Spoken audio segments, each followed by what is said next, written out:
kuamua hata miradi iliyowahi kukwama, akiwa anafanya mageuzi mpaka nchi ikaingia kipato cha kati. Walimtukana Rais Magufuli, matusi yote mabaya uliowahi kuyajua walimtukana, ambayo matusi mengine hatutukani hata wanyama. Walimtukana hawa wanaharakati hawa.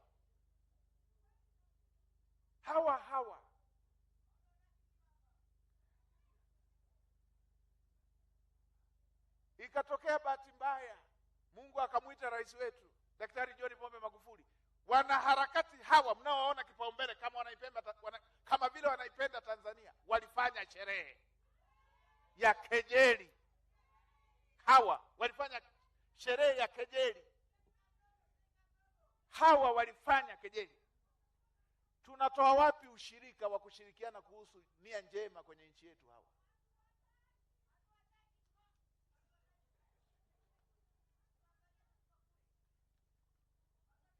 Wanatoa wapi uhalali leo hawa kwamba wanaweza akatushauri jambo jema la nchi yetu hawa? Leo imefika awamu ya 6. Nawaambia vijana ili mjue haya.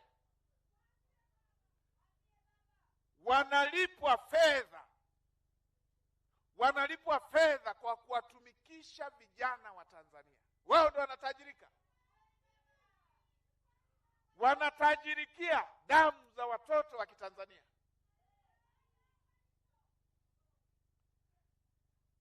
Imetokea ile mwaka jana walirundikwa wengine katika nchi mojawapo, wengine si nchi gani, wametawanywa katika baadhi ya nchi.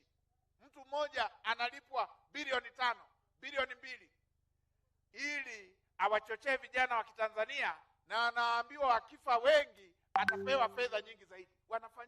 Wanafanyia biashara maisha ya Watanzania. Na mnataka tuwachekee?